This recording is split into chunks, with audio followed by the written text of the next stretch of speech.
Hello student, Harisharanam learning hub में आप लोगों का बहुत बहुत स्वागत है। कैसे हैं आप सभी? उम्मीद करता हूं आप सभी अच्छे होंगे। क्लास 6 की जो नई एनसीईआरटी आई है, इसके 3 चैप्टर जो ज्योग्राफी से रिलेटेड थे वो हमारे यश दीक्षित सर के द्वारा कवर करा दिए गए हैं। आज हम लोग इसका 4th चैप्टर स्टार्ट करेंगे, जिसका नाम है इतिहास की समय रेखा एवं उनके स्रोत। यह जो इतिहास का चैप्टर है, इसको हम कवर करेंगे बहुत बहुत अच्छी तरीके से। तो आप लोग क्या करिएगा, इस सेशन को शेयर करके लाइक कर दीजिएगा और इस वीडियो को दोस्तों के साथ शेयर कर दीजिएगा और हरिशरणम लर्निंग हब को सब्सक्राइब जरूर कर लीजिएगा। अगर आपको मैं बताऊं कि आप ये वीडियो क्यों देखें या क्यों आपको ये सेशन ज्वाइन करना चाहिए, तो अगर आप क्लास 6 में हैं तो आप बहुत अच्छा है, आपके लिए ये सेशन बहुत जरूरी है, महत्वपूर्ण है। अगर आप यूपीएससी, सीएससी या यूपीएससी की कोई भी अदर एग्जाम, स्टेट पीसीएस या फिर किसी तरीके की एसएससी या कोई भी कॉम्पिटिटिव एग्जाम की तैयारी कर रहे हैं और आप अगर चाहते हैं कि मुझे एनसीईआरटी पढ़नी है, इतिहास से फैक्चुअल जो क्वेश्चन आते हैं, सीधे फैक्ट पूछे जाते हैं, उनको कवर करना है, तो ये क्लास आपके लिए बेहद ही इंपॉर्टेंट हो जाती है।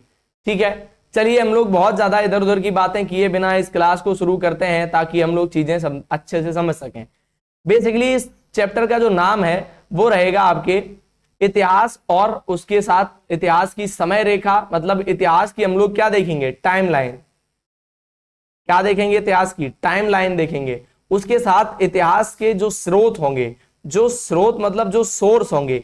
मतलब यार, अगर मैं कहूं आपसे, एक बात बहुत ध्यान से समझिएगा, सीधी बात, पहले चैप्टर का जो नाम है उसको समझते हैं। अगर मैं आपसे कहूं कि आप मुझे 4 साल पुरानी कोई बात बता दीजिए, पिछले 4 साल पहले क्या हुआ उसके बारे में थोड़ा सा बता दीजिए। अगर आप कोई भी घटना हो सकती है, अगर हम कहें कि 4 साल पहले आपके घर पे कोई कार्यक्रम हुआ था, उसके बारे में थोड़ा इंसिडेंट के बारे में बता दीजिए। आप कहेंगे कि हाँ सर मुझे पता है, या हो सकता है आपने देखा हो, आप उस समय मौजूद रहे हो, या फिर आपके घर में कोई परिवार में पिछले 10 साल, 25 साल, 20 साल बाबा, पिताजी, कोई ना कोई ऐसा रहेगा जो आपको वह चीजें बता सकेगा जो पुराने समय में 10 साल पहले, 4 साल पहले, 20 साल पहले हो चुकी हैं। लेकिन यदि अगर आप देखें, अगर कोई ऐसी घटना है जो इतिहास में 100 वर्ष पहले हुई है, 200 वर्ष पहले हुई है, 1000 वर्ष पहले हुई है, यहां तक कि अरब वर्ष पहले, मतलब 1 अरब, 2 अरब, 4 अरब वर्ष पहले हुई है, तो उस घटना को बताने वाला आपको कोई नहीं मिलेगा। तो आज हम इस चैप्टर में समझेंगे कि ऐसे कौन कौन से स्रोत होते हैं, कैसे पता चल जाता है कि पहले क्या रहा होगा, कैसे अंदाज लगा लिया जाता है पहले यहां पर क्या रहा होगा, क्या नहीं रहा होगा। तो ये सारी बातें मैं आज समझाने की पूरी कोशिश आपसे करूंगा, तो आप लोग भी बहुत अच्छे से इस क्लास को पूरा देखिएगा। ठीक है भाई। तो सबसे पहले E.H. कौर है। E.H. कौर महोदय एक अपनी क्या देते हैं, इतिहास के अतीत के संबंध में कुछ बताते हैं, इतिहास की परिभाषा देते हैं। एक तरीके से क्या बताते हैं कि इतिहास अतीत एवं वर्तमान के मध्य एवं अनवरत संवाद है। यह संवाद है आज के समाज के एवं कल के बीते समाज के मध्य। मतलब यार, जो आज का समाज है ना, आज का जो आधुनिक समाज है, यह समाज पहले के समाज से किस तरीके से भिन्न था, इस बात को समझने की कोशिश यहाँ पे करी जाएगी, इस बात को समझाने की ये कोशिश करी जाएगी। समझ रहे हो? तो इतिहास को टाइमलाइन के थ्रू पढ़ेंगे हम लोग और इस तरीके से सारी चीजें हैं एक तरीके से, तो बहुत अच्छा रहेगा ये सेशन। बेसिकली ये इतिहास का जो संग्रहालय है नई दिल्ली में, उसमें काफी सारे स्रोत रखे जाते हैं, ऐतिहासिक स्रोत, जैसे जिसमें सिक्के हो गए, मोहरें हो गई, अभी हम सबको एक एक करके डिटेल से पढ़ेंगे। कुछ अच्छी सी मूर्तियां हो गई, बहुत सारी चीजें, अभिलेख वगैरह, है ना। तो ये वही संग्रहालय यहाँ पे दिखाया गया है। एनसीईआरटी अपडेट होके बहुत अच्छी आई है, इस बात की मैं जरूर कह सकता हूँ कि हाँ यार, एनसीईआरटी ने काम तो अच्छा किया है। ठीक है, तो यहाँ पे कुछ महत्वपूर्ण प्रश्न है सामने। सबसे पहला क्वेश्चन आता है कि हम ऐतिहासिक काल की गणना किस प्रकार करते हैं। मतलब हम कैसे मान लेते हैं, कैसे अंदाज लगा लेते हैं कि आखिरकार यही समय रहा होगा जब कोई कार्य आपका हुआ है, कैसे हम मान लेते हैं। फिर इतिहास को समझने के लिए विभिन्न स्रोत हमारी किस प्रकार सहायता करते हैं, कोई भी स्रोत अभी देखेंगे सबको। और आदि मानव किस तरीके से रहते थे, इस पर भी आज हम लोग बात करेंगे। ठीक है भाई, आदि मानव पर भी आज हम लोग चर्चा करेंगे बहुत अच्छे से। कोई दिक्कत, इतनी बात समझने में कोई दिक्कत, कोई परेशानी नहीं होनी चाहिए। आइए हम अतीत का अध्ययन किस प्रकार करते हैं, यहां से हम लोग शुरू करते हैं।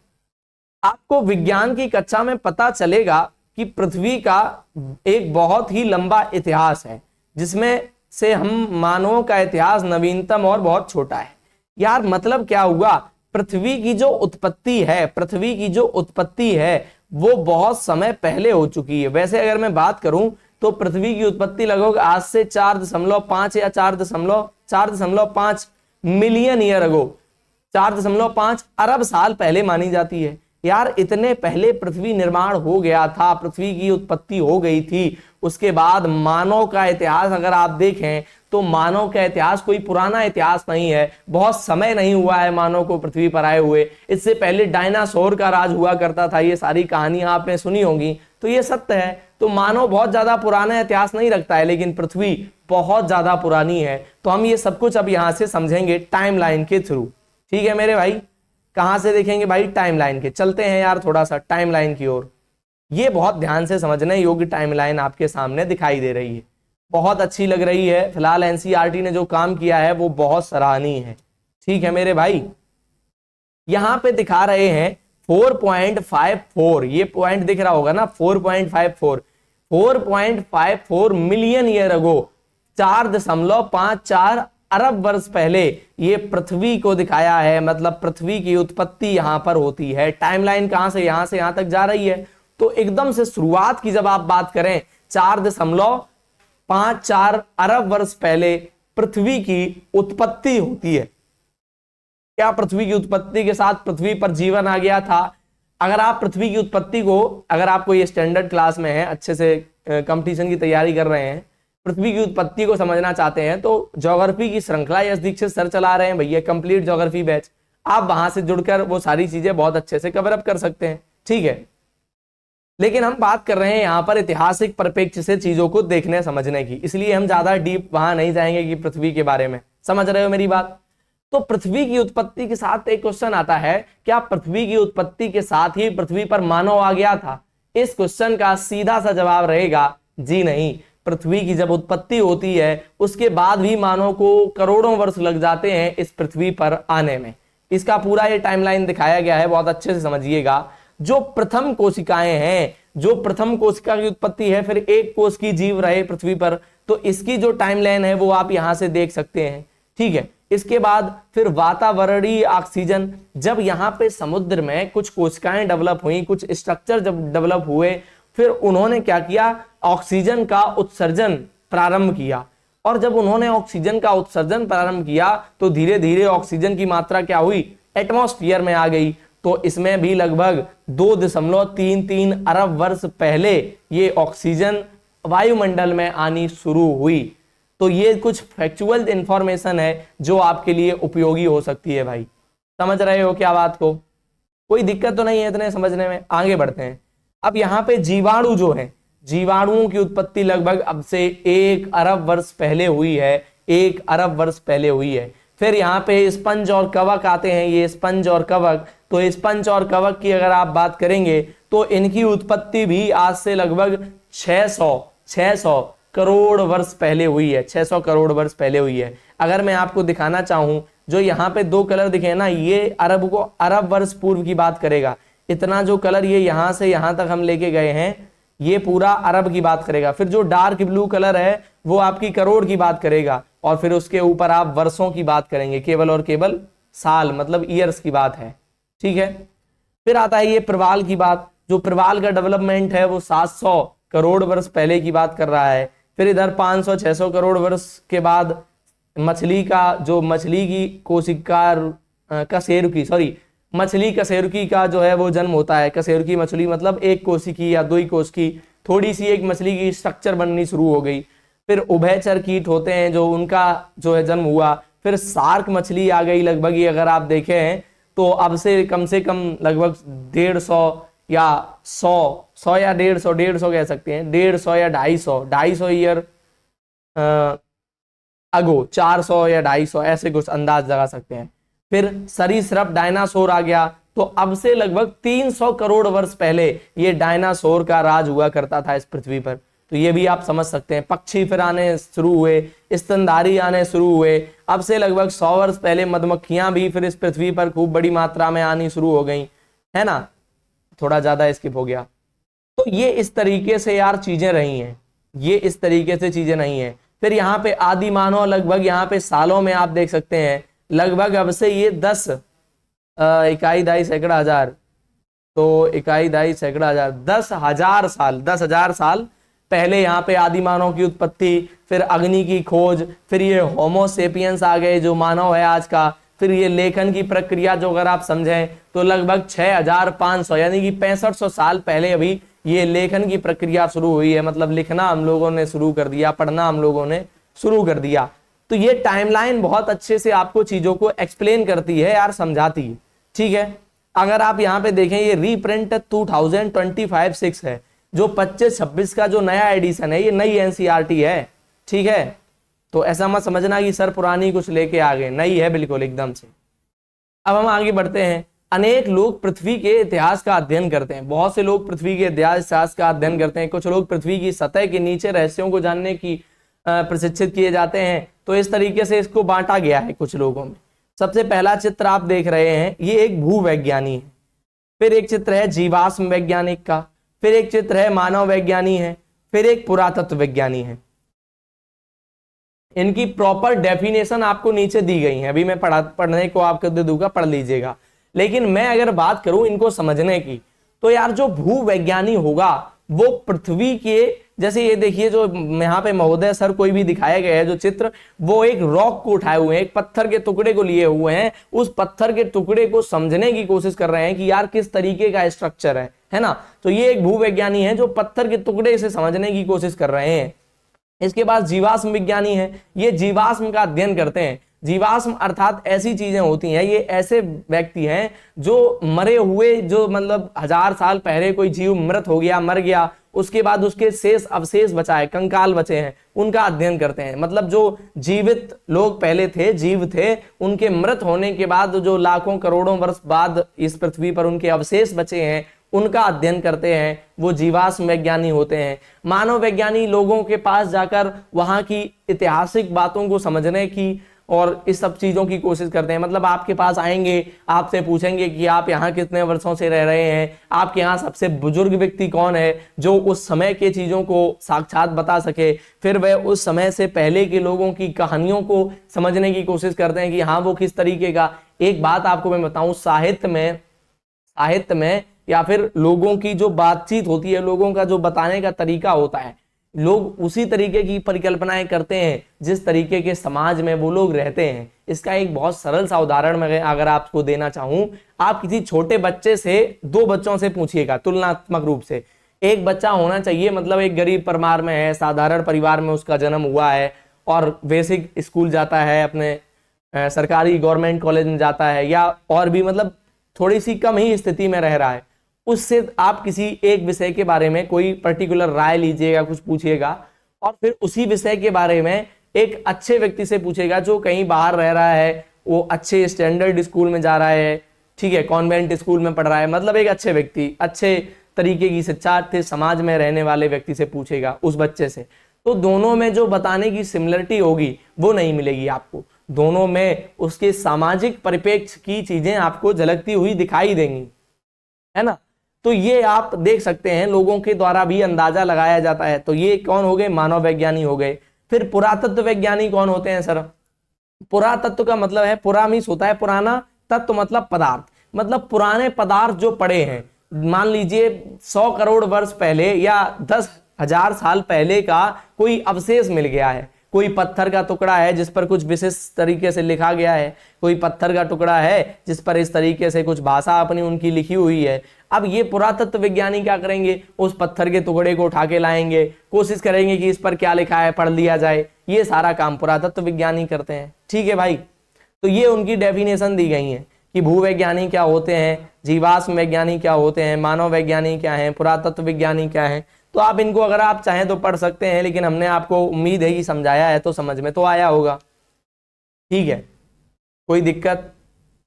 इतिहास, अब देखिए इतिहास में समय की गणना कैसे करते हैं यार। इतिहास में जो टाइम लाइन है वो बनती कैसे है, 1 मिनट रुकिएगा।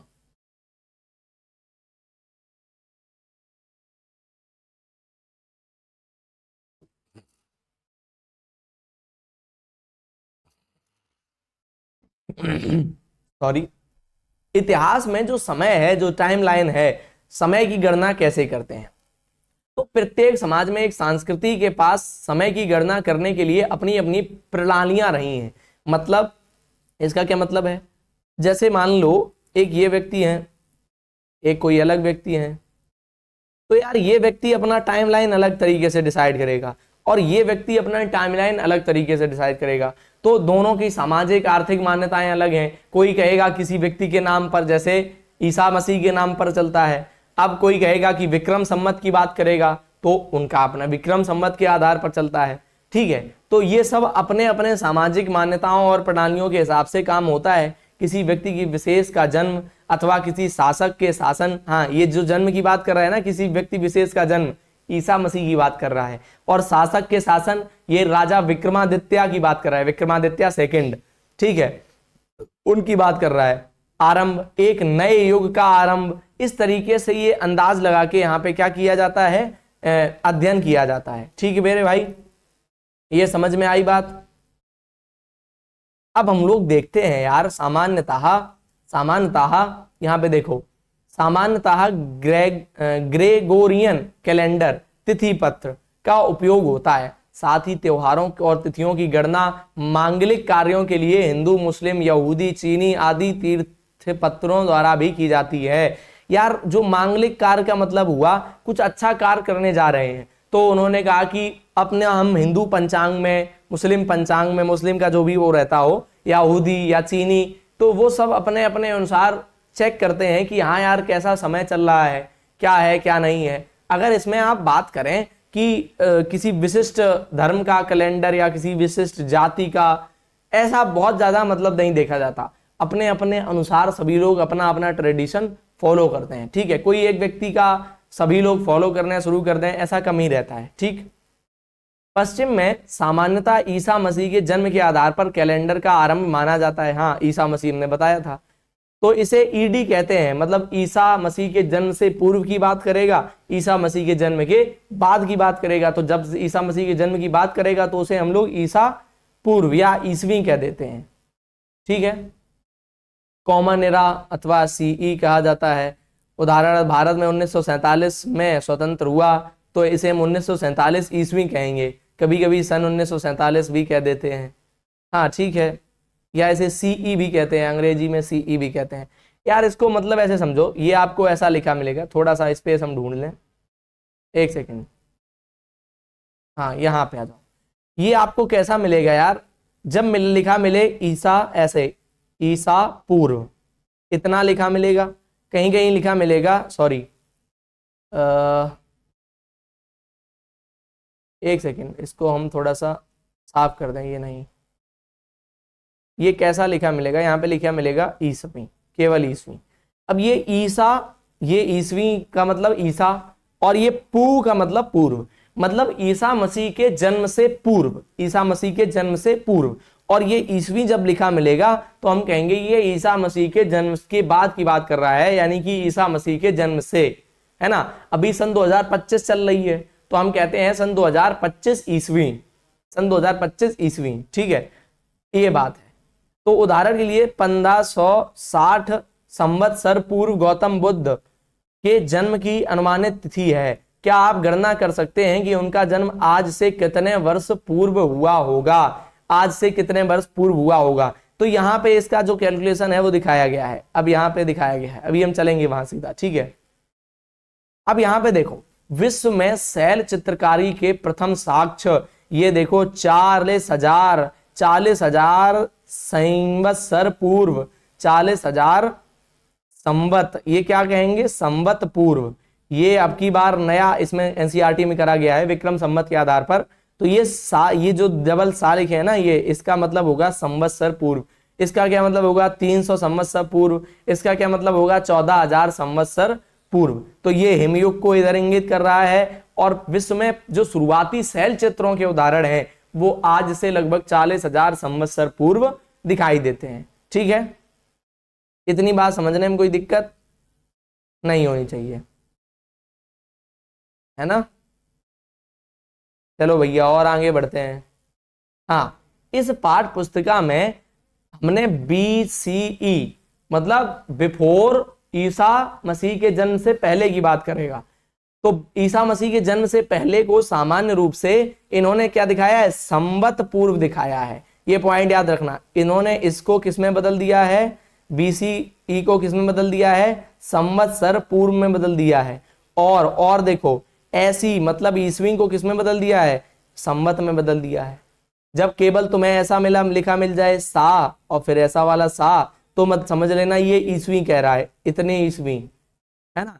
और ये जब ऐसा लिखा मिल जाए, सॉरी ऐसा, ये सा और सा पू, तो मतलब पूर्व की बात कर रहा है।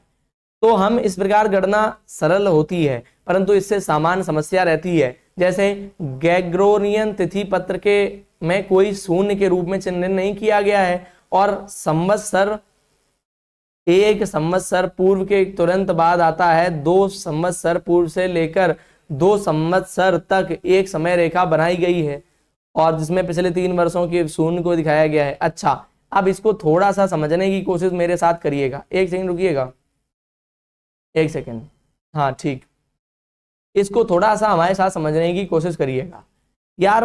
पहले सहपाठियों के साथ कुछ ऐसे उदाहरण को अभ्यास कीजिए, छोड़ दीजिए। यदि हम महात्मा बुद्ध के प्रश्न पर पुनः लौटे, हाँ ये देखो महात्मा बुद्ध वाला यहाँ पे दिया गया है। अभी क्या ये 24 मान के चले हैं, सन 2024 मान के चले हैं, 24 संवत्सर माना है, संवत माना है, सॉरी।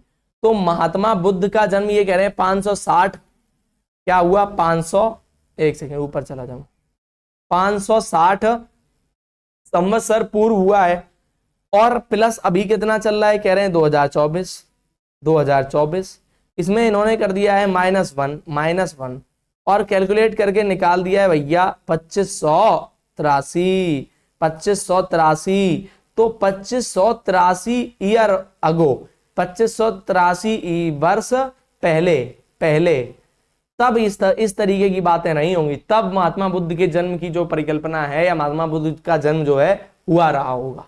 ठीक है, ये बात समझ पा रहे हैं, ठीक है, ये बात उम्मीद है समझ गए होंगे। अब ध्यान से सुनिएगा, अब यहां पे अंतिम हिमयुग का अंत आता है लगभग 12,000 संवत्सर या संवत पूर्व, 12,000 संवत पूर्व। फिर प्रारंभिक स्थायी निवास व कृषि आरंभ, मतलब शुरुआत में खेती के जो साक्ष्य हैं, कृषि के जो साक्ष्य हैं, वो लगभग आज से 8,000 संवत्सर पहले संवत्सर पूर्व मिलते हैं। इसको ही आप कहेंगे ईसा पूर्व, 8,000 ईसा पूर्व पहले मिलते हैं।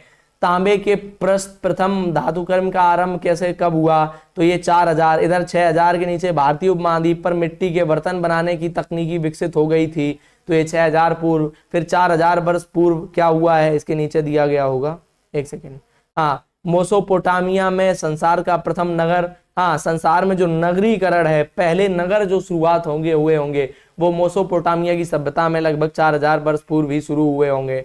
तभी तांबे का उपयोग या तांबे का धातु कर्म भी आरंभ हो गया होगा। फिर 2000 संवत्सर पूर्व क्या हुआ, सिंधु सरस्वती सभ्यता, यानी कि इसको ही हम लोग क्या बोलते हैं, हड़प्पा सभ्यता बोलते हैं, उसका आरंभ हुआ होगा। ठीक है, इसके बाद बुद्ध का जन्म यहाँ पे दिखाया गया है बीचों बीच, मतलब समझ लीजिए कि ये लगभग 1000 ईसा पूर्व की बात कर रहे हैं, या 1000 ईसवी की बात कर रहे हैं। ठीक है, तो ये अशोक इसी समय बौद्ध, जब बुद्ध का जन्म हुआ तो बौद्ध धर्म का उदय होगा। तो ये कौन सा समाज, कौन सा वो होगा, ये मौर्य साम्राज्य होगा, मौर्य काल होगा, मौर्य काल।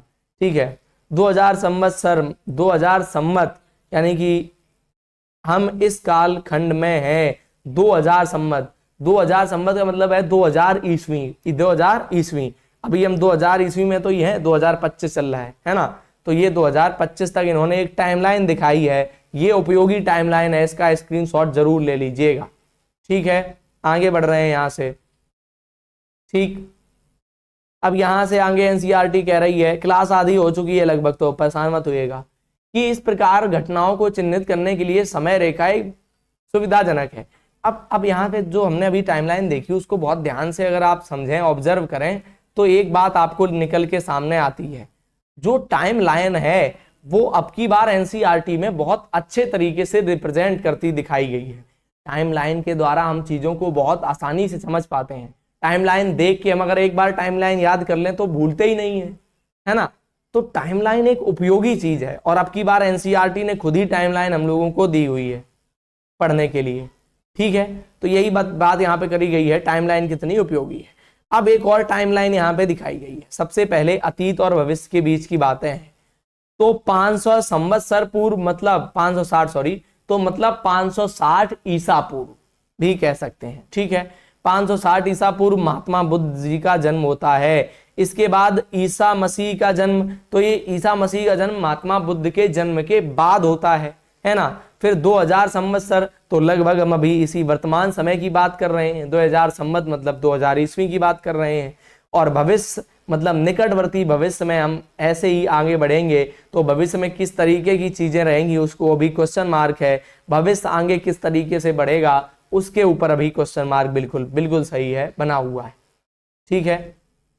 अब थोड़ा सा समझिएगा, जो समय रेखा है वो ऐतिहासिक घटनाओं को क्रम को समझने में सहायता करती है। उदाहरण लिए तिथि देखे बिना भी आप बता सकते हैं कि बुद्ध का जन्म ईसा मसीह के जन्म से पहले हुआ है। अब सीधा क्वेश्चन आ जाए, कक्षा 6 वालों के लिए बात कर रहा हूं, तो अगर सीधा क्वेश्चन आ जाए कि यार भैया बुद्ध का जन्म पहले हुआ कि ईसा मसीह का, तो आप बता सकते हैं इस टाइमलाइन को केवल देख के। आपको याद नहीं है कि 560 में बुद्ध का जन्म हुआ, ईसा मसीह का जन्म बाद में हुआ, देख के ही फिगर आप देख के ही इस टाइमलाइन को बता सकते हैं कि हाँ सर मुझे याद है ना।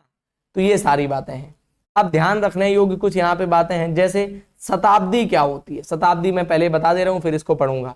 शताब्दी पिछले 100 वर्षों का, यहाँ सही लिखा है, यह किसी भी 100 वर्षों का कालखंड है। मतलब 100 वर्षों के अंदर जो भी घटना होंगी उनकी अगर आप बात करने के लिए कभी यूज करेंगे तो आप कहेंगे कि यार उस शताब्दी में ऐसा हुआ, आप कहेंगे 20वीं शताब्दी में ऐसा हुआ, है ना। तो वो शताब्दी को इंगित करता है। इतिहास में एक संवत्सर से लेकर एक संवत से लेकर प्रत्येक 100 वर्ष के लिए शताब्दी की गणना की जाती है। हाँ बिल्कुल, उदाहरण लिए वर्तमान में हम 21वीं शताब्दी में हैं, बिल्कुल 2001 से आरंभ होकर 2100 तक चलेगी। 2001 से आरंभ हुई है, ठीक है, 21वीं शताब्दी। फिर इसके बाद आता है सहस्त्राब्दी, तो ये 1000, सहस्त्र का मतलब हिंदी में होता है 1000, तो ये 1000 वर्षों का लेखा जोखा मिलेगा, ठीक है। आइए पता लगाएं, क्या पता लगाएं, देखो जरा। 1900 संवत्सर से लेकर आज तक की एक सामान्य रेखा बनाइए। इस पर अपने दादा दादी, नाना नानी, माता पिता, भाई बहन एवं जन्म तिथियों को अंकित कीजिए। साथ ही 20वीं शताब्दी संवत्सर के आरंभ में व अंतिम वर्ष को आकलित कीजिए। हाँ, ये एक अपने आप से करने के लिए टास्क है, बच्चों के लिए, आप लोग खुद कर सकते हैं, ठीक है। तो ये ज्यादा इसको हम नहीं देख रहे हैं ज्यादा, ओके, कोई दिक्कत परेशानी नहीं होनी चाहिए। चलते हैं यहां से आगे। अगली है आपकी इतिहास। इतिहास के स्रोत क्या क्या हैं। अब यहां से थोड़ा सा इंपॉर्टेंट पोर्शन शुरू हो रहा है। इतिहास के स्रोत क्या क्या हैं यार, इसमें जो यहाँ पे बताया है देख लो, इसको पढ़ देते हैं।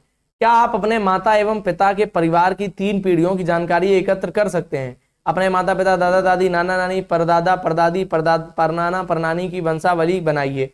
उसके नाम पता, उनके नाम पता लगाइए और जीवन यापन के बारे में सब पता कर सकते हैं। ये सब बातें हैं यार। अगर आपसे क्वेश्चन करूं कि आप पता करो यार कि आप पता करो कि अगर आपके दादाजी लगभग अभी 80-90 वर्ष के हैं, 80 वर्ष के हैं अगर आपके दादाजी, तो आप उनसे पूछेंगे तो वो बता सकते हैं कि 1947 के आजादी के बाद के लगभग 20 वर्षों में, लगभग आजादी के 20 वर्षों के बाद किस तरीके से भारत की स्थिति दयनीय हुआ करती थी, या जब उन्होंने अपनी युवा अवस्था देखी तो किस तरीके से मशीनों का बहुत अभाव था और कृषि पर निर्भरता बहुत अधिक थी। वो कितने मतलब धन का अभाव रहता था, कितना भोजन का अभाव रहता था, कितनी गरीबी गरीबी चीजें ज्यादा थी, देश में कृषि पर निर्भरता बहुत थी, कृषि के लिए बैलों का उपयोग किया जाता था, चलने के लिए पैदल यात्रा बैलगाड़ी का उपयोग होता था, बहुत कम ही वाहन थे, उसके बाद धीरे धीरे वाहन आए।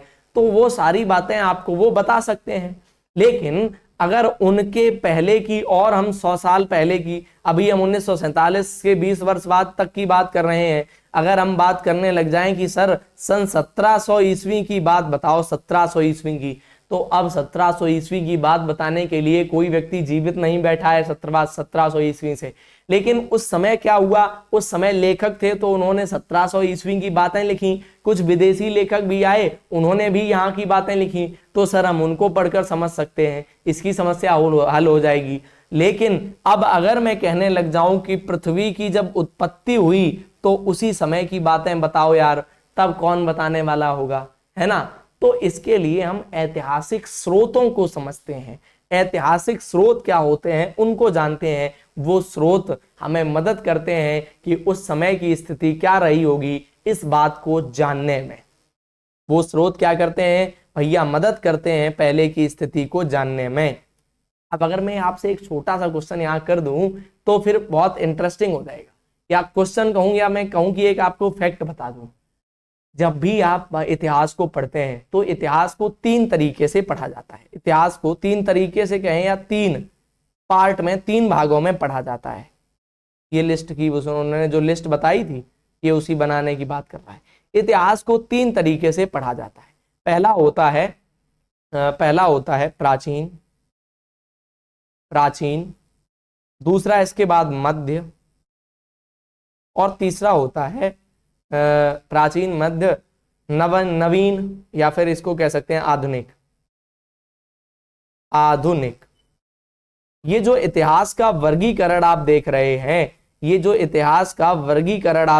हैं, इस तरीके से, तो जो प्राचीन इतिहास होगा वो क्या होगा? प्राचीन इतिहास ऐसा इतिहास होता है जिसके कोई लिखित एविडेंस नहीं होते हैं, जिसके कोई लिखित साक्ष्य नहीं है, कोई ऐसी पुस्तक नहीं है जिसको आप पढ़ के बता सकते हैं कि ये समय ये रहा होगा, इस समय ये हुआ, उस समय ये हुआ, ऐसा कुछ भी नहीं है। इसको हम लोग प्राचीन इतिहास कहते हैं। प्राचीन इतिहास में केवल आंकड़े, अंदाज लगाया जाता है।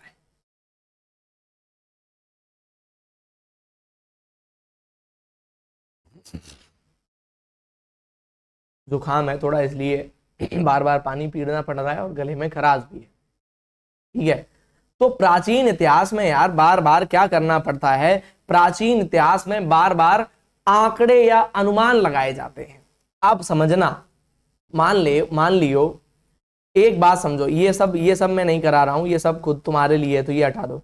मान के चले कि एक व्यक्ति को, ये हम अपने तरह से यूज कर रहे हैं, एक व्यक्ति को यहां पर एक थाली मिल गई। अभी जैसे खाना भोजन करते हैं ना, ऐसे थाली में ऐसे होते हैं पार्ट्स, ऐसे कई सारे हिस्से में बटी होती है थाली। ये थाली मिल गई, है ना। अब जब ये थाली मिली और एक मान के चले एक थाली मिली, एक उधर से इस तरीके की कोई संरचना मिल गई उसे, इस तरीके की लोहे की, इसमें जैसे हथौड़ा आप यूज करते हैं वैसे ही हैमर की तरीके से कोई संरचना मिल गई और एक थाली मिल गई। अब एक व्यक्ति, पहला ये व्यक्ति है, ये पहला व्यक्ति है, पहला व्यक्ति इस हथौड़ी को देखकर अपने कुछ बताएगा कि सर इसका तो उपयोग उस समय लोग एक दूसरे को मारने में करते होंगे, थोड़ा सा अपने अनुसार बताएगा। और इस थाली को देखकर कहेगा कि इस थाली का उपयोग लोग अपने लिए भोजन के लिए करते होंगे, है ना।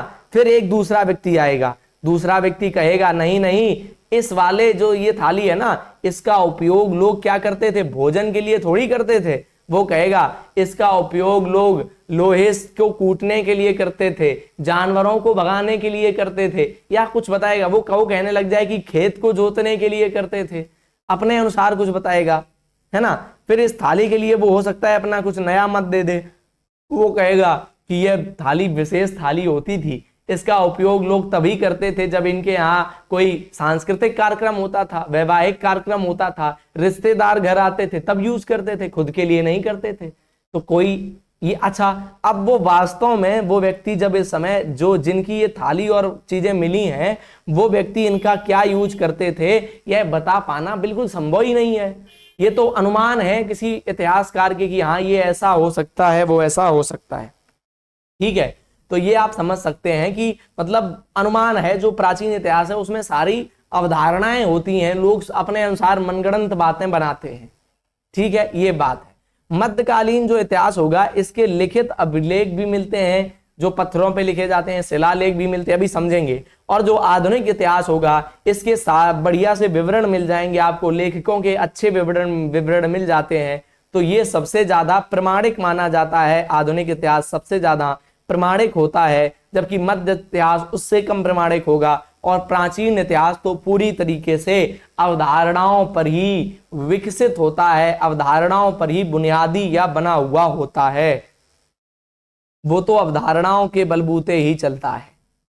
ये देखिए सर, ये देखिए, अब आपका आ जाता है ये जो इतिहास को समझने के लिए, इतिहास को समझने के लिए जो ये फिगर है इतिहास के स्रोतों के लिए बहुत इंपॉर्टेंट है, बहुत इंपॉर्टेंट भाई। ये यहां पे दिखाया गया है गोले में कि इतिहास के जो स्रोत हैं वो क्या क्या हैं, उनको ही दिखाएगा। तो इतिहास के जो कुछ स्रोत, सबसे पहले महत्वपूर्ण स्रोत कौन कौन से हैं?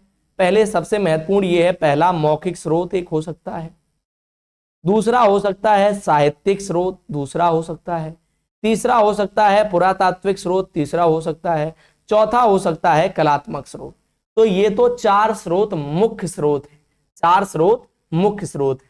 अब इसमें आता है शिलालेख, ये महत्वपूर्ण श्लोक है, इसको ए में डिवाइड कर दीजिए। महत्वपूर्ण स्रोत है ए, शिलालेख। शिलालेख भी कई प्रकार के होते हैं, पांडुलिपियां भी शिलालेख के अंतर्गत आती हैं, ताम्रपत्र भी शिलालेख के अंतर्गत आते हैं, सिक्के भी शिलालेख के अंतर्गत आते हैं। अब हम इन सबको आगे ये सब डिस्क्राइब करके लिखा होगा उन्होंने, लेकिन हम यहीं पर समझ लेंगे, यहीं पर समझ लेंगे। तो सबसे पहले बहुत ध्यान से सुनिएगा, मैं इन सबको हटा रहा हूं, बिल्कुल साफ सुथरा करके एक एक बात को समझते हैं। ये तो समझ में आ गया ना कि इतिहास के स्रोत क्यों जरूरी है ना, इतिहास के स्रोत क्यों जरूरी हैं, समझ में आ गया।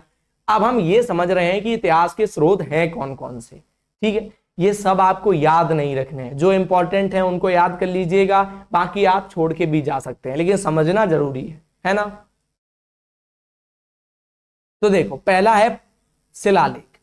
शिलालेख यार, ऐसे शिलालेख बेसिकली, शिला का अर्थ होता है पत्थर, शिला का मतलब होता है पत्थर। जो पत्थर पर लिखे जाते हैं उनको हम प्रायः शिलालेख कह देते हैं, जो पत्थर पर लिखे जाते हैं उनको हम प्रायः शिलालेख कह देते हैं, शिलालेख कह देते हैं। लेकिन केवल पत्थर के आधार पर हम कहें, लेकिन ये धीरे धीरे जैसे जैसे हमने खोजा, पुरातत्ववादियों ने, पुरातत्वविदों ने जब खोजें करी तो इनको शिलालेख के कई प्रकार मिले। कैसे? पहला मिला पांडुलिपि। पांडुलिपियां जो भोजपत्र होते थे उन पर लिखा जाता था।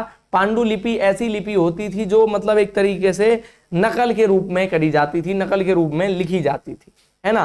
तो वो पांडुलिपियां इसमें सबसे प्राचीन है। फिर ताम्रपत्र का विकास हुआ, ताम्रपत्र पर लिखना प्रारंभ किया गया। फिर सिक्के इसमें आ जाते हैं, सिक्कों पर जो है कुछ लिख दिया, सिक्के जैसे बनाए, एक सिक्का बनाया, उस पर अपना कुछ विशिष्ट राजा का नाम लिख दिया, राजा ने अपने नाम को यूज कर लिया, और सारी चीजें यहाँ पे कराई जाती थी। तो ये सिक्कों के संबंध में था। फिर यहाँ पे दूसरा आता है संरचना। तो कोई संरचना का मतलब है, ये इसका मतलब है स्ट्रक्चर। ये पहला था, ये पहला समझ लो।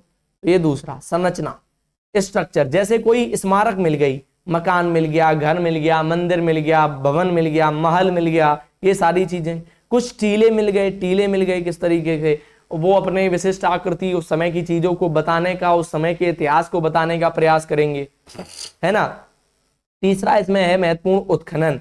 उत्खनन में जैसे मानव और पशु तथा पौधों के अवशेष मिल गए, मानव मर गया, उसकी मृतक शरीर की कंकाल मिल गई, तो उससे अंदाज लगाते थे कि मानव के साथ पता लग गया कुछ जानवर भी हैं, तो हो सकता है कि शेर मिलके, जैसे मानव के अवशेष मिले, शेर के मिले, तो हम अनुमान लगाएंगे कि शेर ने मानव को खा लिया होगा और कालांतर में शेर भी वहीं पे मर गया होगा, है ना। या फिर वहां पे मानव कई सारे मिले, शेर एक मिला, तो ये कहेंगे कि शेर का ही शिकार मानव ने कर लिया होगा, और ऐसे चीजें नहीं होंगी। तो ये भी कुछ बताने का प्रयास करते हैं। फिर उपकरण और हथियार। उपकरण मतलब टेक्निकल यूज के लिए जो उपकरण है, जैसे पेन है, हम यूज कर रहे हैं, उपकरण है।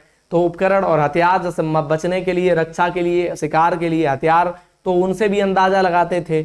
मूर्तियां हो गई, आभूषण हो गए। मूर्ति हमने देख ली तो मूर्ति बताएंगी कि उस समय के लोग किसकी मूर्ति बनाते थे, जानवरों की बनाते थे, आदमियों की बनाते थे, या फिर कैसी, और आभूषण किस तरीके के पहनते थे, महत्वपूर्ण है। फिर मृदभांड, खिलौने हो गए। इसके बाद निवास स्थान एवं समाधान, मतलब कहाँ पर रहते थे, किस तरीके से महल बना के रहते थे, के छोटे घर, के झोपड़ी बनाई है, के गुफाओं में अंदर घुसे बैठे हुए हैं, के ऐसे ही घूम रहे हैं, पेड़ों पर निवास कर रहे हैं, सब कुछ रहा है। तो ये भी बताएंगे। फिर उसके बाद कलात्मक स्रोत महत्वपूर्ण है, चौथे हैं कलात्मक स्रोत। तो कलात्मक स्रोत क्या हो जाते हैं, चित्रकला जैसे है, चित्रकला भी बहुत सारा बताएगी इतिहास, मूर्ति कला इतिहास बताएगी। फिर जो पट्टिका होती है, पैनल होते हैं, वो भी बहुत सारी चीजों को बताने के लिए होते हैं। फिर विदेशी विवरण महत्वपूर्ण है, ये पांचवा ले सकते हैं ऐतिहासिक स्रोत। विदेशी यात्रा, जो यात्री होंगे वो क्या, ऐतिहासिक वृतांत, जो यात्रा वृतांत है, मतलब कोई विदेशी, जैसे फान सांग भारत आया था तो उसने अपने यहाँ से बहुत सारे विवरण दिए थे। चीन के बहुत सारे यात्री आए, यूरोपी भारत में आए, वो अपने यहाँ से लिख के डायरी में लेके जाते थे भारत के बारे में, तो यात्रा वृत्त भी उसमें शामिल कर लीजिए। भारतीय साहित्य, तो कविता हो गया, नाटक हो गया, ऐतिहासिक लेख, कहानियां हो गई, ये सब भी उस समय की चीजों को बताने के लिए काफी ज्यादा महत्वपूर्ण रोल प्ले करते थे भारतीय साहित्य। फिर वेद, इसमें वेद का इतिहास बहुत महत्वपूर्ण है, वेद काफी महत्वपूर्ण हो जाते हैं। फिर इसमें वंशावली और लौकिक साहित्य, वंशावली मतलब किसी एक राजा ने अपना पूरा वंश का विवरण दे रखा है, तो यह भी काफी हेल्प करता था। तो ये सारे ऐतिहासिक स्रोत होते हैं, ये सारे ऐतिहासिक स्रोत होते हैं जो इतिहास के बारे में हमें बताने के लिए बहुत मददगार हैं। ठीक है, उम्मीद है ये सब कुछ आपको समझ में आया होगा बहुत अच्छे से। अब यहाँ पे इसी का वर्णन बहुत तेजी से किया गया है, तो इस सब को हम पढ़ने की कोशिश यार नहीं करेंगे, ठीक है। ये क्या है, सब कुछ ब्लैंक क्यों हो रहा सो, कहाँ गया, हाँ, तो वही सारा विवरण यहाँ पे इन्होंने दिया हुआ है, तो हम उसको नहीं पढ़ रहे हैं, ठीक है, इतिहास वाले को। हाँ, ये वर्क आप खुद से जरूर करने की कोशिश कर सकते हैं यार, कि ये जो एक यहाँ पे मोहर मिली है, इसको आप खुद से पता करिएगा। ये जो मोहर मिली है वो क्या है, एक नीचे भी कुछ बना हुआ है आकृति, ये जो आकृति है ये कहाँ से मिली है, मंदिरों पे मिली है। ये अशोक का चिन्ह आप जानते हैं, तो इसके बारे में भी थोड़ा सा जानने की कोशिश करिएगा कि ये अशोक का जो चिन्ह है कहाँ के उससे स्तंभ से मिला है, किस स्तंभ से मिला है, और इसमें ये जो नीचे का स्ट्रक्चर है क्या है, ये क्या है, इसमें कितने सर हैं, ये सारे थोड़े से फैक्चुअल चीजें या फिर ऐतिहासिक चीजें आप लोग जानने की कोशिश करिए, ठीक है। अब हम लोग देखते हैं मानव का इतिहास। मानव का इतिहास मतलब यार मानव इस पृथ्वी पर आ तो गया था, फिर क्या हुआ, है ना, मानव आ तो गया था ना पृथ्वी पे, उसके बाद क्या हुआ यार, वो समझने की कोशिश करते हैं, ठीक है। ज्यादा नहीं बची है क्लास, हम थोड़ी देर में ही कवर कर लेंगे। और अगर आप लोग इस क्लास को बाद में देख रहे हो, बाद में इन द सेंस मतलब लगभग 4-5 महीने बाद देख रहे हैं, तब भी आपके लिए यूजफुल रहेगी। 1 साल बाद देख रहे हैं, यूजफुल है फिर भी, ठीक। तो मानव का इतिहास का मतलब है मानव होमो सैपियंस लगभग 3 लाख वर्ष पूर्व पृथ्वी पर रह रहे हैं। मतलब जो मानव है, होमो सैपियंस है, ये लगभग 3 लाख साल से इस पृथ्वी पर क्या कर रहे हैं, रह रहे हैं। यह एक लंबा समय प्रतीत होता है, परंतु यह पृथ्वी के इतिहास में एक बहुत छोटा सा अंश है, अंश मात्र है। मतलब अगर आप कहें कि आप अगर 3 लाख को देखें, 3 लाख वर्ष को देखें, तो आपको लगेगा कि यार ये तो काफी बड़ा है 3 लाख वर्ष, 3 लाख वर्ष। लेकिन अगर आप पूरे पृथ्वी के इतिहास को देखें तो पृथ्वी के इतिहास के संबंध में ये बहुत छोटा सा हिस्सा है पृथ्वी के इतिहास का, बहुत छोटा सा भाग। ये पूरा पृथ्वी का इतिहास है अगर, तो फिर ये नीचे मानव का इतिहास बिल्कुल छोटा सा दिखाया गया है ना, इस आकार में है, समझ रहे हो। यहाँ पे भी कुछ दिखाया गया है बहुत से जीवन की विकसित होते हुए कलाओं को। आइए अब हम इसमें देखते हैं कि मानव, आदि मानव क्या कुछ रहेगा।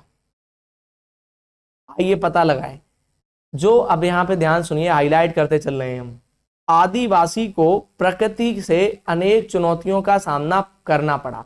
जो आदिवासी मानव था वो प्रकृति में सबसे पहले जानवरों से, वर्षा से, जलवायु से, एटमॉस्फेयर से, गर्मी से, सर्दी से सबसे ही चिंतित था और चुनौतीपूर्ण रहा उसके लिए। एक दूसरे की सहायता करने के लिए टोलियां और समूह में रहते थे आदिवासी। मुख्यतः आखेट, आखेट का मतलब क्या होता है पता है, शिकार करना। आखेट का अर्थ होता है, आखेट मतलब यहाँ पे लिख लो, आखेट का मतलब होता है शिकार, शिकार करना। ये लोग आखेट करते थे शिकार, या फिर खाद्य संग्राहक, मतलब तो जगह जगह से फल इकट्ठे करते रहते थे। इकट्ठा करना, खाद्य संग्राहक, खाद्य का इकट्ठा करते थे खाद्य को। उसमें फल हो गए, घास फूस हो गए, जो भी खाते थे, मांस हो गया या जो भी ये खाते थे, वो सब कुछ इकट्ठा करते थे। भोजन एवं आश्रय निरंतर खोज में लगे रहते थे। मतलब ऐसा नहीं कि घर बना लिया बढ़िया झोपड़ी बना के उसमें रह रहे, नहीं, घर वर नहीं था इनके पास, ये लोग घूमते फिरते रहते थे। और इसका अर्थ है कि वे अपने जीवन के लिए खाने योग्य पौधे एवं फलों के संग्रह एवं आखेट पर ही क्या थे, निर्भर थे मेरे भाई। ठीक है, थोड़ा आगे बढ़ते हैं। आखेट पर ही निर्भर थे। हमारे आदि पूर्वजों की प्राकृतिक तत्वों के लेकर कुछ निश्चित विश्वास थे, जैसे मरणोपरांत जीवन को लेकर भी कुछ धारणाएं थी। मतलब ये लोग मानते थे कि मृत्यु के बाद भी जीवन होता है। जैसे कोई व्यक्ति की डेथ हो गई तो ये मानते थे कि उसके बाद भी उसका जीवन होता है। तो उसकी जो ये कब्र बनाते थे या जो भी मतलब उसके क्रियाक्रम के बाद उसके साथ चीजों को रखते थे। जैसे उसके साथ जैसे बकरी को रख दिया, पशु जानवरों को, उसके साथ भोजन को भी रख दिया गया, उसके साथ कुछ अन्य चीजें उपयोगी आभूषण, साज सज्जा के सामान, सब कुछ ये वो जो आपकी समाधान होते हैं उनमें ये सब में चीजें मिली हैं। ये समूह अस्थाई शिविरों और शैलाश्रयों, शैलाश्रय क्या होते हैं, जो शब्दावली है वो बहुत समझनी जरूरी है। शिविर तो समझ गए होंगे, अस्थाई मतलब कभी इधर कभी उधर, और शैलाश्रय होते हैं, शैल मतलब होता है पर्वत, शैल मतलब पर्वत, तो पर्वत के अंदर शैलाश्रय, पर्वत के अंदर जो कहीं जगह मिल जाती, पर्वत पता लग गया कुछ ऐसे स्ट्रक्चर में आ गया प्राकृतिक चीजों से, या फिर इन्होंने खोद काट कर उसमें गुफाएं बना ली, तो पर्वत शैलाश्रय या गुफाओं में रहना पसंद करते थे, उसमें ही रहते थे वर्षा से बचने के लिए। और भाषाओं में संवाद करते थे, आपस से एक दूसरे की भाषाओं में संवाद कर लेते थे। वे अब लुप्त हो चुकी हैं, जो भाषाएं ये यूज करते थे वे भाषाएं अब नहीं है, इन्हें हम प्राकृत भाषा कहते थे। उन्हें अग्नि का उपयोग के लिए पत्थर, कुल्हाड़ी और ब्लेड्स, नुकीली तारों एवं अन्य उपकरणों आदि के लिए जीवन को सरल बना दिया। धीरे धीरे आग का विकास हुआ, पत्थर से इन्होंने औजार बनाए, फिर लोहे का विकास हुआ, धीरे धीरे विकास करते गए और ये जीवन को आसान बनाकर आज इस अवस्था में भी आ गए हैं। जो बच्चे वहां बैठे हैं आप लोग और यहाँ मास्टर पढ़ा दिया है, ठीक है। तो समय के साथ ये चीजें जैसे जैसे क्या हुई, परिवर्तित हुई। पहली उपज, नेक्स्ट है पहली उपज। देखो जरा पहली उपज, पहली उपज इन द सेंस मतलब खेती कैसे प्रारंभ करी, तो ये एक आता है पहली उपज। देखो जरा पहली उपज की बात, सॉरी, तो ये हट जाओ यार, ठीक है चलो। एक लंबे समय से पृथ्वी की जलवायु अनेक परिवर्तन आ रहे हैं, अभी बहुत ज्यादा परिवर्तन आ रहे हैं। एक शॉर्ट वीडियो हमारा आने वाला है कल परिवर्तन के ऊपर, ठीक है। एक समय पृथ्वी में बहुत ठंड थी, बहुत समय पहले पृथ्वी पर हिमयुग था ना, बहुत ठंडी थी पृथ्वी, उसके बाद फिर हिमाच्छादित बर्फ से ढका हुआ था, इससे हिमयुग कहा गया। हाँ ये देखो हिमयुग की बात यहाँ पे करी गई है, हिमयुग। इसके विषय में आप विज्ञान में समझते हैं, बाद में जब जलवायु गर्म होने लगी तो धीरे धीरे बर्फ पिघल गई और नदियां आदियों का विकास हो गया, तो इससे लगभग हिमयुग के लगभग 12,000 वर्ष पूर्व तक रहा। हिमयुग कब से कब तक रहा, 1 लाख से 1 लाख तो ये है, हाँ 1 लाख वर्ष से लेकर लगभग अब से 12,000 पूर्व तक हिमयुग रहा है। तो उसके बारे में इन्होंने थोड़ी सी जानकारी दी है। इसके उपरांत मानव के जीने योग्य परिस्थितियों के सुधार आना शुरू हो गया हिमयुग के बाद। ये सब इतनी बकवास जो लिखी है हम उसको समझने की कोशिश यहाँ से करते हैं। क्या हुआ होगा यार, या क्या हुआ था। शुरुआत में पृथ्वी एकदम से हिमयुग जो था, हिमयुग था। हिमयुग के समय सब कुछ बर्फ से ढका हुआ था, सब कुछ बर्फ से ढका था, तो ज्यादा जीवन विकसित नहीं हो पाया। लेकिन हिमयुग के बाद धीरे से अब से लगभग 12,000 मतलब 12,000 वर्ष पहले, 12,000 करोड़ हो गए यार, कहां गया, 12,000 वर्ष पूर्व तक रहा। समुद्र में सामरिक हो गया। हिमयुग का लगभग 1 लाख वर्ष पूर्व से लेकर 12,000 वर्ष पूर्व तक रहा, मतलब 12,000 पूर्व तक रहा, लेकिन बहुत कम रहा। ये जो 12 के हमने लिखा है इस समय तक रहा जरूर, लेकिन बहुत कम ही। तो इसके बाद हिमयुग के बाद क्या हुआ, जो विकास जीवन का, मानव का जो जीवन का विकास है उसमें तेजी आ गई। क्या हो गया, स्पीड पकड़ गया, वो बूस्ट हो गया, बूस्ट धीरे से एकदम से गति पकड़ गया। क्यों, क्योंकि अब जलवायु अच्छी होगी। हिमयुग के बाद धीरे से मौसम गर्म हुआ, सूर्य का प्रकाश बढ़ा, हिम पिघल कर नदियां आनी शुरू हो गई, जिससे कृषि की भी आधारशिला बननी शुरू हो गई। क्योंकि कृषि के लिए जल का क्या था, उपयोगी था कृषि के लिए भी। आधारशिला एक तरीके से रख दी गई वहां पर नदियों के द्वारा। तो इसके उपरांत मानव ने जीने योग्य परिस्थितियों में सुधार आया। विश्व में कई हिस्सों में उन्होंने स्थान पर बसना शुरू कर दिया, अनाज उगाना भी शुरू कर दिया। प्रारंभ में गाय बकरी जानवर, सबसे पहला पालतू पशु कुत्ता था, है ना, ये याद रखना। गाय बकरी और ये सब जानवर वगैरह पालने भी शुरू कर दिए। अब की बार एनसीईआरटी ने फैक्टों को कम किया है, पहले फैक्ट रखने पड़ते थे, अब की बार ये नहीं दिया कि सबसे पहला पालतू पशु कुत्ता है। देखो कितना अच्छा चित्र दिया है एनसीईआरटी ने भाई। ये देखो शुरुआत में नहीं था ऐसा, हिमयुग के बाद की तस्वीर है ये, है ना। अच्छा लग रहा है इसे देख के, मतलब एकदम से दिल खुश हो जाने वाला चित्र है ये। जब शुरुआत थी तब ऐसा नहीं था हिमयुग में, हिमयुग के बाद ये सब चीजें हुई, लोग धीरे धीरे खेती करना शुरू हो गए। ये हथियार देख रहे हो, है ना, इससे ही खेती कर रहे थे। भेड़ बकरी पालने शुरू कर दिए, ये कुत्ता जंगली कुत्ता इन्होंने पालना शुरू कर दिया। ये यहाँ पे भोजन वगैरह पकाने लगे, कुछ झोपड़ी नमा संरचना बनाई, उसमें रहने लगे और एक समूह में रहने लगे, मतलब 10 लोगों का 50 लोगों का समूह तक होने लगा। और ये आप नदी देख पा रहे हैं, क्योंकि हिमयुग के बाद बर्फ पिघल गई और नदियों का विकास हुआ, जिससे ये सिंचाई के लिए और अपने यूज के लिए जल का उपयोग करने लगे, भोजन पकाने में, पीने के लिए, इस सब में जल की आवश्यकता होती है, तो ये उसके लिए वे जल का क्या करने लगे, यूज करने लगे मेरे भाई। ठीक है, आगे बढ़े, बिल्कुल ठीक है, थोड़ा सा ही और बचा है, ज्यादा देर अब नहीं है। अब यहाँ पे लिखा है जैसे जैसे समुदायों का विकास हुआ समाज जटिल होता गया। सरदार अथवा मुखिया लोगों के कल्याण के लिए उत्तरदायी थे। मतलब एक नया शब्द मिल रहा है यहाँ पे, सरदार। सरदार होने लगे फिर इन कबीलों के, सरदार अथवा मुखिया, सरदार अथवा मुखिया लोगों के कल्याण के लिए उत्तरदायी थे। मतलब लोग उनको चुन लेते कि ये सरदार साहब हैं। शुरुआत में जो सरदार की प्रक्रिया थी वो केवल शिकार पर जाते समय अपनी रक्षा के लिए बनाई गई थी, बाद में फिर ये लोगों के कल्याण के लिए उत्तरदायी होने लगे। जैसे आज की सरकार है, अगर कुछ भी गलत हुआ सरकार जिम्मेदार है, ऐसा हुआ क्यों हुआ, सरकार जिम्मेदार है। ऐसे ही ये लोग कहते थे मुखिया की जिम्मेदारी है, कोई गड़बड़ी हुई चलो मुखिया के पास, सरदार के पास चलो, सरदार की जिम्मेदारी। तो वो सरदार था, अब सरकार है।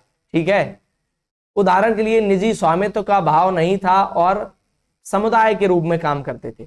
मतलब ये नहीं था कि यार ये पर्सनल मेरी कोचिंग है ना, ये नहीं था। जैसे जैसे समय बीतता गया, पल्ली उपग्राम, पल्ली एक महत्वपूर्ण शब्द निकल के आ रहा है। पल्ली मतलब उपग्राम, गांव से भी छोटा एक, बड़े गांवों में परिवर्तित हो गए। जो गांव पहले, पल्ली मतलब क्या है, छोटे उपगांव, छोटे छोटी जगहें थी, अब वो बड़े बड़े गांवों में बदलने लगे धीरे धीरे। भोजन वस्त्र उपकरण आदि वस्तुओं के आदान प्रदान करने लगे। मतलब भोजन वस्तु आदान प्रदान का मतलब क्या हो रहा है, सीधा सीधा व्यापार शुरू हो गया था। क्योंकि भोजन का आदान प्रदान, भले ही व्यापार लाभ के लिए नहीं था, मतलब खुद के लाभ के लिए व्यापार नहीं कर रहे थे, लेकिन एक तरीके से व्यापार की नींव जरूर पड़ गई थी, व्यापार की एक नींव जरूर उस समय पड़ गई थी। व्यापार जो है वो शुरू हो गया था आपस में। ठीक है,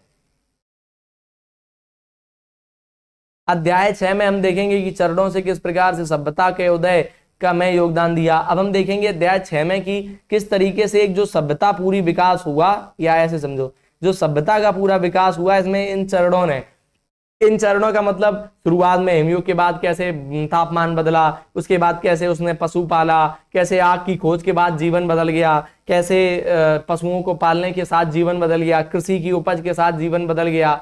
ये सारी बातों का जो प्रभाव है वो हम अगले अध्याय 6 में समझेंगे। ठीक है, इस दौरान कुछ कठिन क्षण भी आए। कुछ पूर्ववर्ती प्रजातियों की भांति मानव सभ्यता भी लुप्त हो सकती थी। आदि मानव के बारे में कभी नहीं जान पाएंगे, जिसके साहस और दृढ़ता के कारण आज हम अस्तित्व में हैं। यार कभी कभी मतलब ऐसा भी क्षण आया पृथ्वी पर जब लगभग सब कुछ विलुप्त होने की कगार पर पहुंच गया यार।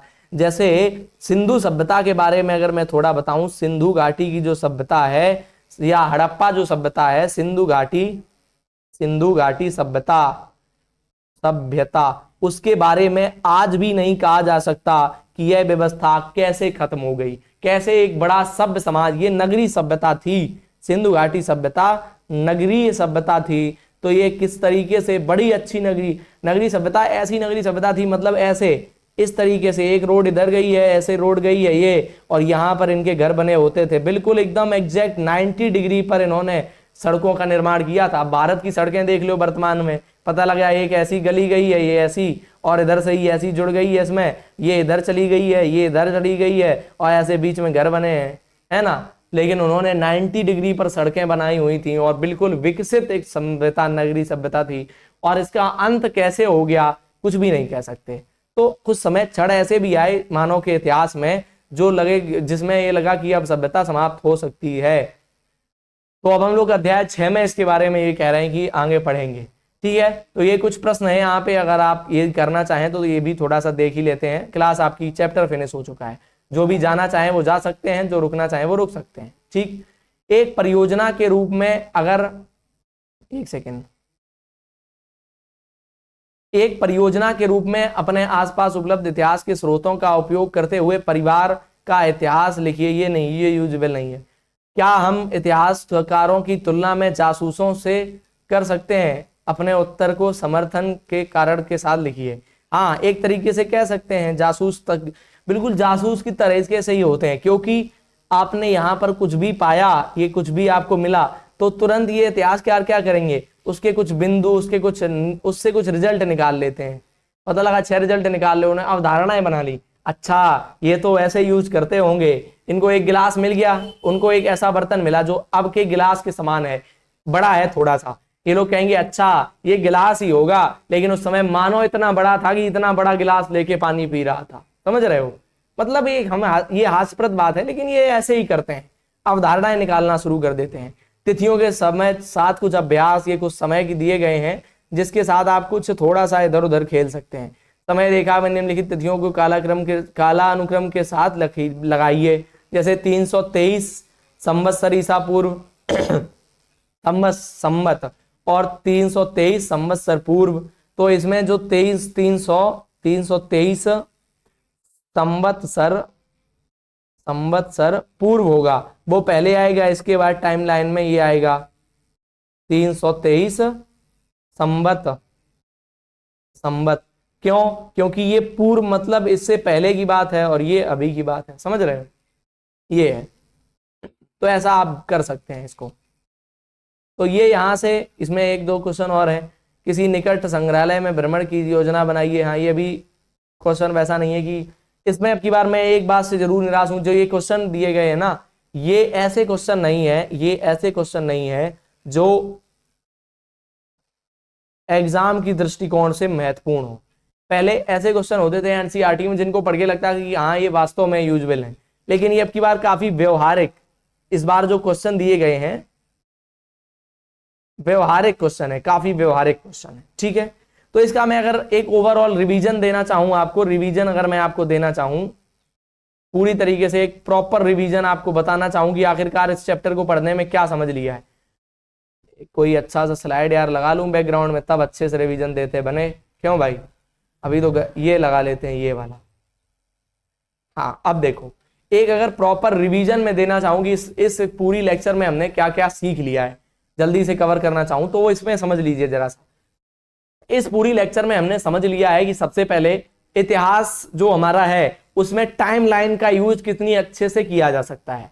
टाइमलाइन के जरिए हमने बहुत सारी टाइमलाइन को समझने की कोशिश करी कि टाइमलाइन के द्वारा किस तरीके से चीजें आसान और बहुत अच्छे तरीके से समझी जा सकती हैं।